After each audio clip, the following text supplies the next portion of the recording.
नाही नाही कळला अंत पार याचा। ज्या पंढराचं रूप जे आहे ते वेदांनाही नाही कळलं असं वर्णन जे आहे ते या पांडुरंगाचं विठ्ठलाचं केलं जातं। या विठ्ठलाच्या दर्शनासाठी वारकरी जे आहेत ते लाखोच्या संख्येने जे आहेत ते सध्या पंढरपुरात दाखल झाले। आनंदाचे डोही आनंद तरंग, आनंदाची अंगी आनंदाची आनंद। खरं तर पंढरपूरमध्ये सध्या वैष्णवांच्या मेळ्यामध्ये आनंदाचं वातावरण सध्या पाहायला मिळत आहे। काही वारकरी आपल्या सोबत आहेत, आपण त्यांच्यासोबत चर्चा करूयात।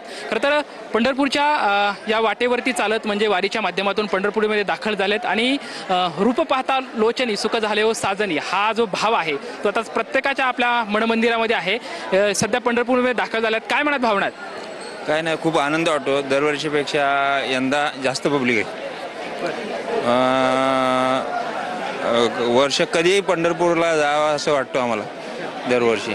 तर वारीच्या वाटेवरती तुम्ही चालत होतात, वारीमध्ये होतात, काय अनुभूती वारीमध्ये होती?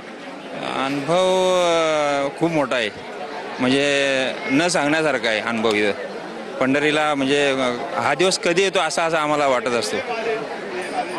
रामकृष्ण हरी माऊली पंढरपूरमध्ये आला आहेत। खरं तर त्या विठ्ठलाचं विलोभनीय रूप डोळ्यामध्ये साठवण्याचा जो भाव आहे तो खरं तर आपल्या डोळ्यामध्ये दिसतोय। काय मनात भावना आहेत? अशी संतांची म्हण आहे की सुंदर ते ध्यान उभे विटेवरी करकटावरी ठेवणे। त्याच्या मूर्तीकडे जरी पाहिलं पांडुरंगाच्या की इतकं मन भरून येतं की आपलं सर्वस्व काहीतरी आपल्याला मिळालं ही भावना निर्माण होते। खरं तर वारीच्या वाटेवरती तुम्ही चालत होतात, वारीमध्ये वारी अनुभवली, काय मनात भावना आहेत वारीच्या वाटेवरती चालताना? आनंदाची तरंग, आनंदाची तुम्ही म्हणला तसं सगळीकडे समाधान आणि आनंद मिळत होता। आणखी काही वारकरी या ठिकाणी आहेत, माऊली आहेत। खरं तर वारीमध्ये तुम्ही होतायत, पंढरपूरमध्ये आहेत, विठ्ठलाचं दर्शन घेण्यासाठी या ठिकाणी उपस्थित आहेत। काय मनात सध्या भावना, काय वाटतंय? गेले 15 वर्ष आम्ही वारी करतोय। आम्ही एक यंग जनरेशन आहे, एक 4-5 मुलं असे आहे की आम्ही सगळेजण दर वारीला येतो आणि यातून सगळ्यांनी प्रेरणा घेण्यासारखी आहे की सर्वांनी ते पंढरपूरला येऊन दर्शन घ्यावं आणि हे सगळ्यात अनमोल दिवस राहतोय सगळ्यांसाठी। आम्ही गेले 15 वर्ष झालं वारी करतोय, आमचे सगळे मित्र कंपनी आहेत, हे सगळे माऊली फिरत आहेत। अतिशय चांगल्या प्रकारे मन प्रसन्न होतं इथं आल्यावर, एवढंच मी बोलू इच्छितो। तर वारीच्या वाटेवरती आता तरुणांची सुद्धा संख्या म्हणजे लक्षणीय आहे, तरुण सुद्धा सहभागी होत आहेत। वारीकडून काय शिकावं आणि तरुणांनी वारीमध्ये यावं यासाठी काय संदेश द्याल?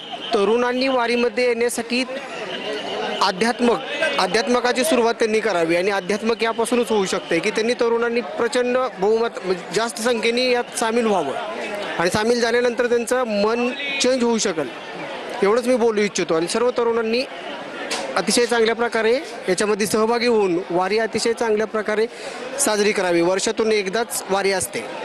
खरं तर आणखी काही तरुण आहेत। खरं तर सध्या पंढरपूरमधलं भक्तिमय विठ्ठुमय असं वातावरण सध्या पंढरपूरमध्ये झालं आहे। प्रत्येकाच्या भक्तीला अगदी उदाहरण आलेलं आहे। तुम्ही सुद्धा या ठिकाणी दाखल झालात, काय मनात भावना आहेत? म्हणजे शब्दामध्ये वर्णन करू शकत नाही अशी त्यांची भावना आहेत। खरं तर छान वाटतं इथं आल्यावर, मन पूर्ण प्रसन्न होते। आम्ही 13-14 वर्ष झालं येतोय, आम्ही मित्र कंपनी सगळे वाटेवरती खूप छान वाटतं। प्रवास खूप चांगला होतो इथं आल्यानंतर। आपण बघू शकतो की वारीच्या वाटेवरचा जो प्रवास आहे तो अगदी खूप छान होतो, वारीच्या वाटेवरती आनंद मिळतो अशी भावना जी आहे ती सध्या सर्व वारकऱ्यांमध्ये या भाविकांमध्ये आपल्याला सध्या पाहायला मिळते। कॅमेरामॅन सुशांत राऊत सोबत लक्ष्मण जाधव, TVN मराठी, पंढरपूर।